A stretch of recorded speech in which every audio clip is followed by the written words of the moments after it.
Pessoal, chegamos agora à 7ª semana da disciplina Lógica de Programação. Nessa semana a gente vai trabalhar as estruturas de repetição em Python. Inicialmente a gente vai aprender como elaborar programas interativos em Python e construir programa com as principais estruturas de repetição. Tá? A gente tem a videoaula da unidade 7, uma atividade de casa, uma atividade de classe, um fórum de discussão, uma atividade no Hot Potato e também nesse sábado vocês vão fazer a prova de segunda chamada somente para quem perdeu a primeira avaliação de aprendizagem. Inicialmente, a gente vai dar uma revisada aqui no que é repetição. Lembrando que o que a gente está vendo aqui é nada mais do que a gente já viu no pseudocódigo, tá ok? Então, as estruturas de repetição servem para repetir o mesmo trecho do programa várias vezes. Ou seja, quando a gente quer fazer, por exemplo, se você quiser ler, mostrar na tela 100 números, será que você precisa criar 100 variáveis para você mostrar o valor de 100 números? Não, você precisa somente mostrar uma vez e repetir aquele trecho 100 vezes, tá ok? Então, para isso que serve a estrutura de repetição. Aqui a gente tem, ó, n1 print n, n igual a n mais 1 print n, n igual a n mais 1 print n, n igual a n mais 1 print n, n igual a n mais 1 print n. Então, a gente tem o quê? A repetição desse trecho aqui, ó, 1, 2, 3, 4 vezes. E a saída vai ser o quê? Ele vai mostrar o 1 na tela, depois o n vai ser n mais 1 vai mostrar o 2, depois ele vai mostrar o 2 mais 1, que é 3, depois vai mostrar o 3 mais 1, que é 4. Então, o que acontece aqui? Merecia a gente utilizar uma estrutura de repetição, né? Em vez de a gente ficar repetindo sempre a mesma coisa, tá ok? Então, para isso que a gente vai aprender como utilizar a estrutura de repetição, coisa que a gente já viu no pseudocódigo. Ou seja, ó, o bloco que se repete, como eu falei para vocês, é print n, n mais 1, print n, n mais 1, print n, n mais 1, print n, n mais 1. Então, a gente pode substituir esse trecho por um comando, né, em pseudocódigo, no caso, quando a gente estava programando lá no pseudocódigo, e agora em Python, que vai substituir esse trecho, para a gente não ficar repetindo a mesma coisa sempre, tá ok? Pessoal, a primeira estrutura de repetição que a gente vai ver é o para, né? Que a gente conheceu como para no pseudocódigo, que aqui a gente vai chamar de for. Então, o comando for representa uma estrutura de repetição. Nesse caso, existe uma variável de interação, na maioria das vezes é representado pela variável i, que vai sendo acrescida no valor de 1, dependendo do número de vezes que for definido na sequência. Serão repetidos os comandos que forem definidos após o comando for. Então, aqui é como se a gente estivesse transformando o para, que a gente viu lá no pseudocódigo, em Python. Aí a gente vai usar for, a variável que vai ser, o valor que vai variar, e aqui é como se fosse a condição, até onde vai, ou a sequência dos valores que eu quero definir para que esse for, esse meu para, seja executado. E aqui são os comandos, aqui a gente sempre utiliza 2 pontos em Python para definir que aqui começa essa estrutura de repetição, e aqui tem os comandos que vão ser executados, tá ok? Um exemplo aqui, ó, for in, que é a variável de interação que eu falei para vocês, in 0, 1, 2, 3, 4, 5. Então, isso aqui é a sequência que vai ser executada. 2 pontos, print i. Nesse caso aqui, i vai ser a variável de iteração, que vai sendo incrementada sempre no valor de 1. A sequência, isso aqui são os números que eu quero que siga a sequência. Vai aparecer 1, 2, 3, 4, 5 nessa sequência. E aqui é o comando print que está relacionado com o for. Então, o que ele está querendo dizer aqui? Que a variável de interação i vai se mover através dessa sequência. Ela vai receber i, vai receber 1, i vai receber 0, 1, 2, 3, 4, 5, até chegar no final. Tá ok? Então, o que é que vai mostrar aqui, pessoal? Print i. Quem é o i? In, ele varia em, é como se eu dissesse assim, o i ele vai variar em quê? Em 0, 1, 2, 3, 4, 5. Então, se eu estou dizendo que é para print i, inicialmente ele vai imprimir o que? O 0. Depois ele vai imprimir o 1, depois ele vai imprimir o 2, depois ele vai imprimir o 3, o 4 e o 5, tá? E, professor, por que ele não mostra print fim? Porque o fim, ele não está relacionado com esse for. Quando você coloca aqui, tem a questão de indentação. O que é indentação? É você colocar o comando que você quer relacionar com for mais para esse lado da direita, tá ok? Mais deixando esse espaço. Quando você deixa esse espaço, você está dizendo que tudo que tem depois do for está relacionado com esse comando for. Quando você coloca aqui no início print fim, você está dizendo que aqui acabou o programa, tá ok? Ó, o exemplo que eu estou mostrando para vocês aqui é o for, né? Ele começa com 0 e vai até 5 e vai mostrando na tela aqui, ó. Quando o i for 1, for 0, ele mostra o valor 0. Quando o i for 1, ele mostra na tela o 1. Quando o i for 2, ele mostra o 2, o 3 e o 4. E aqui eu estou mostrando o exemplo já no final. Quando o i for 5, ele vai mostrar o número 5 e depois vai mostrar o fim. Professora, mas se eu colocar esse print debaixo desse print i, print fim, o que é que vai acontecer? Vai imprimir fim, 0 fim, 1 fim, 2 fim, 3 fim, 4 fim, 5 fim, tá certo? Porque quando eu coloco o print aqui, eu estou dizendo que ele não está relacionado diretamente com a repetição, mas se eu colocar o print debaixo do print i ou print fim, ele ficaria relacionado, entenderam? Outro exemplo aqui que eu posso utilizar o for é o comando range. O comando range, em vez de eu ter que colocar a lista dos números que eu quero que varie, ou seja, 0, 1, 2, 3, 4, 5, eu posso dizer só o intervalo que ele vai variar.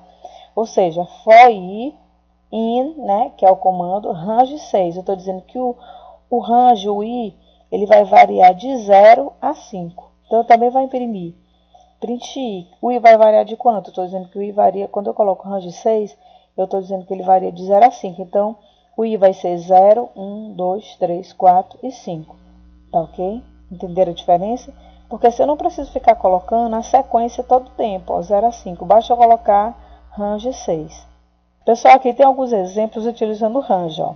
Range 10, aí vai variar de quanto? De 0 a 9. Range, usando o range 10, eu posso botar for i in range 10. Ou seja, o print i, ele vai imprimir o quê? O 0, 1, 2, 3, 4, 5, 6, 7, 8, 9.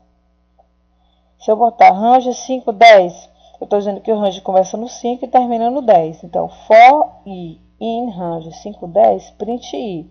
Ele vai imprimir o quê? Número 5, 6, 7, 8 e 9. Outra coisa que eu posso fazer também é colocar um range, colocando que ele, em vez dele acrescentar 1, ele acrescente 2, ou 3, ou 4, como se fosse o passo, né? Que a gente viu lá no para. Então, ó, quando eu coloco o range 0 a 10, 2, ele começa no 0 e termina no 10. E aí ele vai pulando de 2 em 2, ó. For i in range 0, 10, 2, print i, ele vai imprimir 0. Depois do 0 ele pula mais 2, pula 2, vai para o 2. Do 2 ele pula mais 2, vai para o 4. Do 4 ele pula mais 2, vai para o 6. Do 6 ele pula mais 2, vai para o 8. Ele não vai no 10, né? Tá certo? Ele chega aqui no limite. Porque o 10 ele já está ultrapassando. É o que é o máximo que ele pode chegar. Outro comando de repetição que a gente tem que ver é o while, né?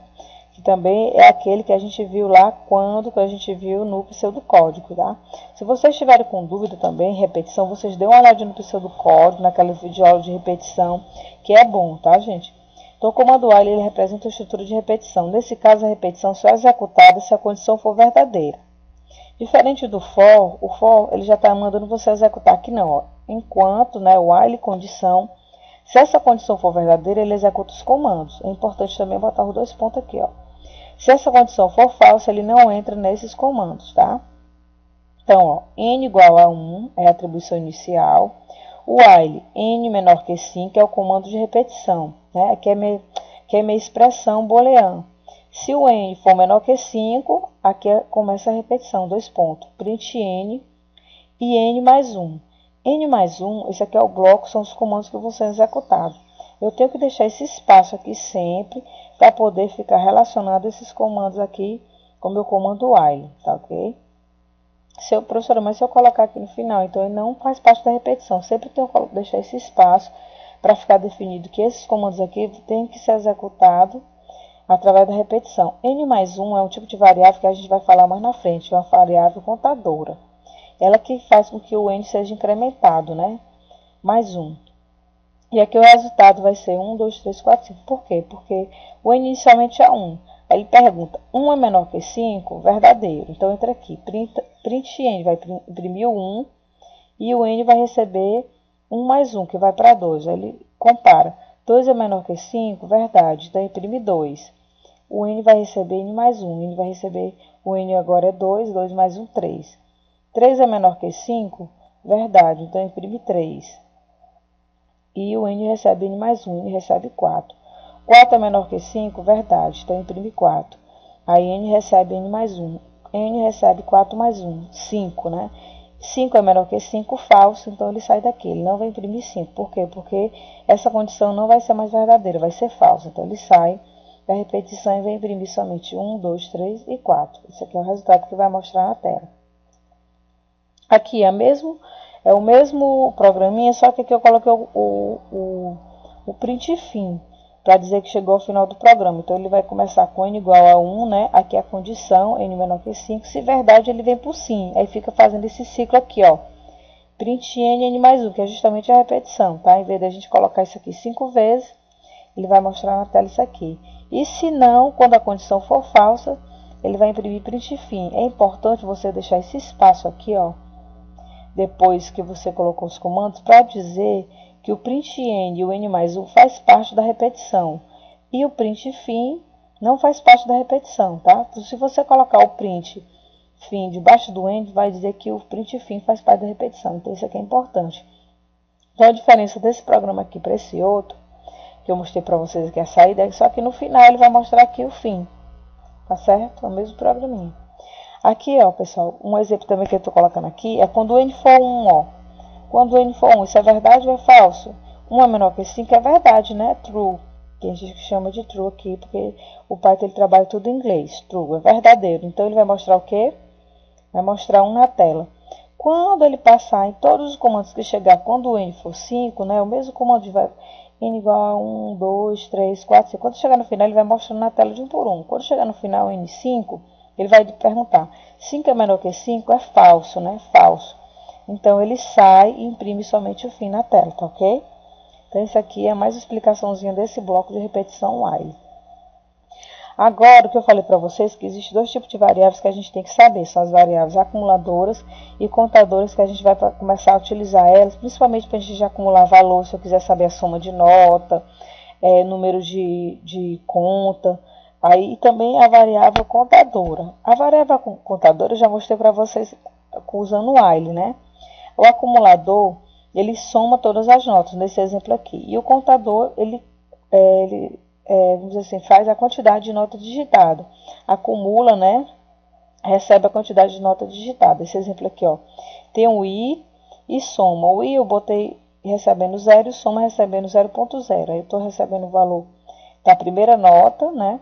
E estou dizendo, se a nota for maior ou igual a 0, soma recebe soma mais nota. O que a soma está recebendo? Soma está recebendo o mesmo valor dela, que eu disse que era 0, mais o valor que eu acabei de digitar da nota, né? Então, o que acontece aqui? Acontece que soma é uma variável acumuladora. Por quê? Porque primeiro ela era 0, e ela está recebendo o valor dela, mais o valor que eu estou digitando na nota. Então, ela vai sempre acumular o valor dela mesmo, mais o novo valor que foi digitado. Então, a gente chama isso aí de variável acumuladora. Você sempre vai precisar, nesses comandos de repetição, quando precisar calcular, saber o valor final de uma conta, saber o valor de todas as notas, quantidade, sempre a gente vai precisar da variável acumuladora, porque ela vai receber o valor dela, sempre acrescentando o valor dela mesma, mais o valor de uma nota. E a variável contadora é a variável para você ir acrescentando os itens da sua repetição, para você poder controlar o que você está fazendo aqui no seu programa, sempre contando.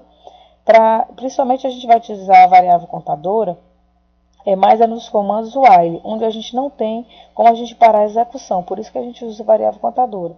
Na maioria das vezes no for a gente não usa, tá? Então, isso aí são as variáveis acumuladora e variável contadora que a gente vai precisar utilizar nesses nossos comandos de repetição.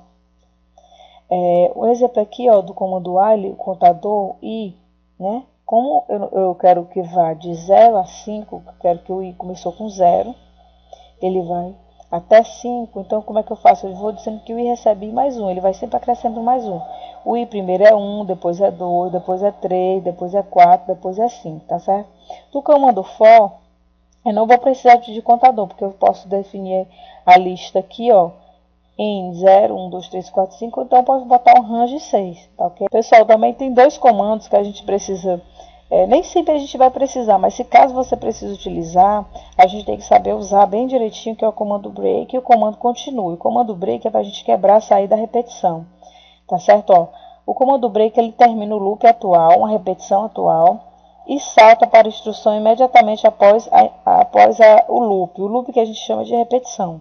É como usar em teste em qualquer parte do bloco de repetição while. Por exemplo, aqui, ó, enquanto verdadeiro, o que acontece? Quando eu coloco enquanto verdadeiro, esse loop aqui ele é infinito, essa repetição aqui ela não para, a não ser que eu encontre um break. Aí o que foi que ele fez? N recebe int input digit n. Então, n está recebendo o valor do tipo inteiro, um valor qualquer. Se o n for igual a zero, break. Então, esse programa aqui, ele vai ficar recebendo valor de n direto, sem parar. Se eu não colocar um break aqui, esse programa aqui não vai acabar nunca. Então, quando eu digitar zero, se n for igual a zero, break. Então, ele sai do programa e vai para o fim. Entendeu? Então, para que vai servir o break? O break vai servir para eu sair de uma repetição. Quando eu encontro o break, eu saio da repetição. Nesse caso é importante, porque quando eu coloquei o while true, eu estou dizendo que essa repetição aqui ela é infinita, ela não vai parar de executar nunca. Só quando ele encontrar o número n for igual a zero, e aí ele encontra um break e sai do programa, tá? Você usa se você quiser, não é obrigado, a não ser que você queira parar seu programa quando digita um número, fazendo um if, né, dentro do while, como eu fiz aqui, uma condição dentro da repetição, você pode fazer isso. Mas se você for usar o break, você tem que ter cuidado e controle do que você está fazendo. Tá? A mesma coisa com o comando continue. Continue, ele termina a interação corrente e salta para o teste do loop e começa a próxima interação. Nesse caso aqui, ó, se o n for igual a zero, ele continua. Né? Ele continua, ou seja, ele termina essa interação aqui e volta para o próximo loop, ele vem para cá. Né? Aí se o n for negativo, aí ele encontra um break e sai do programa. É como se eu dissesse assim, ó, você encontrou zero, o n é igual a zero, então continue. Então vem faz outra comparação. O n é negativo? Se for negativo, então ele sai daqui, tá ok? O que ele está mostrando aqui? Se for digitado 1, ele continua, né, e mostra o valor de n. Se for igual a zero, ele continua, mostra o valor de n. Se for igual a zero, ele continua e mostra o valor de n. Ele só vai sair daqui desse programa quando ele encontrar um valor negativo, porque ele encontra um break. Mesmo que eu encontre zero, o programa não para. Né? Só se o valor for negativo, ou seja, for menor do que zero, que ele sai do programa, que encontrou um break, tá ok? Então, pessoal, espero que vocês tenham aprendido, né, a repetição desde o pseudocódigo aqui, quando a gente está vendo em Python. Nada mais é do que aprender a linguagem, a sintaxe da linguagem de Python e aplicar nos programas, tá? As atividades estão bastante práticas, vocês vão ter que praticar bastante para vocês aprender a fazer as repetições em Python. Bons estudos e até a próxima aula.